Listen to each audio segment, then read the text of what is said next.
চলুন ঘুরে আসি সুন্দরবন। 2 রাত ও 3 দিনের জন্য এটি একটি পারফেক্ট ডেস্টিনেশন। শীতকালে সুন্দরবন একদম অন্যরকম, কারণ এই সময় বাঘ দেখার চান্স অনেকটা বেশি। আপনাদের সাথে শেয়ার করব আমার Sundarban tour. Royal Bengal tiger থেকে শুরু করে ওয়াইল্ড লাইফ স্যাংচুয়ারি, চিত্রা হরিণ, সাপ, বিভিন্ন প্রকার পাখির বসবাস এখানে, যা সুন্দরবনের সৌন্দর্য ফুটিয়ে তুলেছে। এছাড়া সুন্দরী, গরান, গেওয়া, ম্যানগ্রোভ অরণ্য এখানে দেখা যায়। আর সবথেকে ইন্টারেস্টিং যেটা হলো, আপনি পুরো ট্যুরটি করবেন বোটে চড়ে জলপথে। এরপর বলি সুন্দরবন পৌঁছাবেন কিভাবে। সুন্দরবন যেতে গেলে রেলপথে শিয়ালদা থেকে ক্যানিং অথবা সড়কপথে বাসে ক্যানিং আসতে হবে। শিয়ালদা থেকে ক্যানিং যেতে সময় লাগে মোটামুটি 1.5 ঘন্টা মতো। এরপর ক্যানিং থেকে টেকার বুক করে গদখালি ঘাট আসতে হবে। এখান থেকেই সুন্দরবন ভ্রমণ শুরু। পার্সোনাল কার বা বাসে ডাইরেক্টও গদখালি আসতে পারেন। সুন্দরবন হলো একটি ইউনেস্কো ওয়ার্ল্ড হেরিটেজ সাইট। সুন্দরবনকে জালের মতো জড়িয়ে রেখেছে সামুদ্রিক স্রোত, কাদার চর ও ম্যানগ্রোভ বনভূমি। এখানে প্রচুর ছোট বড় নদী, নালা, খাড়ি, বিল রয়েছে। সুন্দরবনের ম্যানগ্রোভ অরণ্যে প্রধানত সুন্দরী ও গেওয়া গাছ দেখা যায়।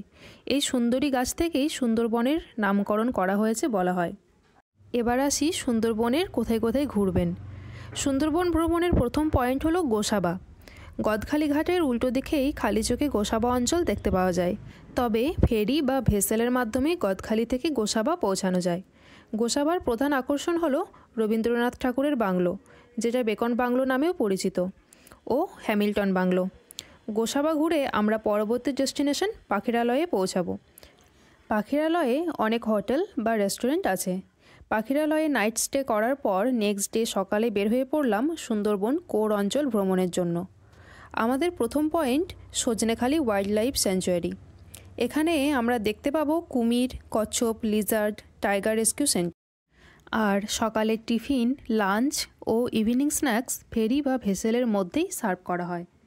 সজনেখালির পরবর্তী পয়েন্ট দুটি হলো সুদর্ণখালি ও দোবাঁকি ক্যাম্প। সুদর্ণখালিতে সুন্দরবন অঞ্চলের সমস্ত রকম গাছের সংরক্ষণ আপনারা দেখতে পারবেন। তবে বলি, সুদর্ণখালি ওয়াচ টাওয়ার হলো রয়্যাল বেঙ্গল টাইগার দেখার আদর্শ জায়গা। এখান থেকে প্রায় রয়্যাল বেঙ্গল টাইগার দেখা যায়। এর পরবর্তী জায়গা হলো পাঁচমুখানি,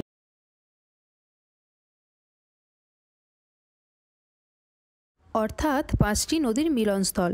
এই জায়গাটি খুবই বিস্তীর্ণ। ভ্রমণের সময় মনে হয় যেন ঠিক সমুদ্রের মাঝে আছি। এখানে প্রচুর কমার্শিয়াল শিপ দেখা যায়। এই পাঁচমুখানি অঞ্চলের গভীরতা অনেক বেশি হওয়ায় অনেক বাণিজ্যিক শিপ চলে। তবে অনেক সময় সুদর্ণখালি থেকে পাঁচমুখানি আসার পথে দূর থেকে বনাঞ্চল এরিয়াতে বাঘ, কুমির, লিজার্ড দেখা যায়। আমরা পাঁচমুখানি পেরিয়ে পাখিরালয়ে চলে এলাম। এখানে অনেক ছোট বড় দোকান আছে। সন্ধ্যার সময় এখানে কিছু প্রোগ্রাম হয়, তাই সন্ধ্যাটা বেশ সুন্দরভাবে কেটে যাবে।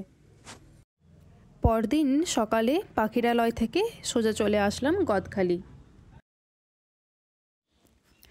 আর এর মাঝে একটা আশ্রম আমরা দেখতে গিয়েছিলাম। আশ্রমটির নাম হলো লোকনাথ ডিভাইন লাইফ মিশন। আর এটা ঘুরে গিয়ে পৌঁছালাম গদখালি। আপনারা যারা এই শীতকালে অল্প দিনের জন্য ও অল্প বাজেটে কোথাও ঘুরে আসতে চান, তাহলে সুন্দরবন হলো বেস্ট। এখানের জঙ্গল, বিভিন্ন পশু পাখি ও নদীনালা আপনার মন মুগ্ধ করে তুলবে। আপনারা ফ্যামিলি বা ফ্রেন্ড সবার সাথেই এই সুন্দরবন একবার ঘুরে আসতে পারেন।